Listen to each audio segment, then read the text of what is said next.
नाबालिका बलात्कार मामलार विचार करी फुलबाणी स्वतंत्र पक्ष कोर्ट विचारपति मनोरंजन दास अभियुक्त को आजीवन कारादंड आदेश देते। अभियुक्त गोछापड़ा थाना अंचल अनंत कुदेई दोषी को 60,000 टंकार जरिमाना कर जरिमाना अनादेय अधिक 18 मास जेल दंड अधिक भोगवाक पड़ो बोली राय रे प्रकाश करिसेंती विचारपति। पीड़िता को क्षतिपूरण बाबद 7 लाख टंका प्रदान कराजिबाकू आईन सेवा प्राधिकरण को निर्देश देइछंती अदालत। मामलार विचार मात्र 2 मास 5 दिन मध्य अभियुक्त को दंडित करा जायछि। साखी आसुले पचारे झील को देखी बोले खबर पाइले जे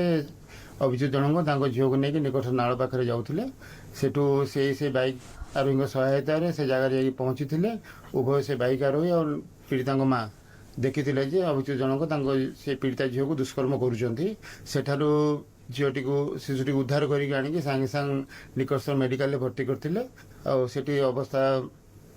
खराब थी जो सांगे सांग फुलबाणी मेडिकल को रेफर कर पीड़िता को से दिन राति घंटे बेलू ही जाकि पीड़िता माँ निजे गोछापड़ा थाना रिपोर्ट देते रिपोर्ट को आधार करके केसर विचार चलता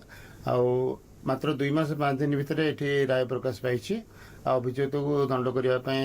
आम सक्षम हो पीड़िता को न्याय देवाई सक्षम हो समुदाय 14 जन साक्षी बयान मेडिकल रिपोर्ट आउ चाक्षुष प्रमाण ता सहित पीड़िता बापा माँ रिपोर्ट साक्षी यह सब जिन आधार कर विचारपति राय राजी अभियुक्त को दंड दंडित कर सहित पीड़िता को 7 लाख टଙ୍କା क्षतिपूरण देवाई निर्देश देते। अच्छा ये जो दंड हूँ जीवन सारा से निश्चित समाज प्रभाव पकेब जे गोटे भूल करने द्वारा गोटे लोकर सारा जीवन जेल भितर काटा पड़ुची आईपाई लोके यही प्रकार दुष्कर्म घटना निजक दूरी रखिए आम झील बो मान को सुरक्षित रखिए बोली आम आशा करूँ। तेणु यार प्रचार प्रसार आवश्यक बहुल भाव में टाइप तुरंत न्याय देवा जो आम निजक खुशी मन करूँ।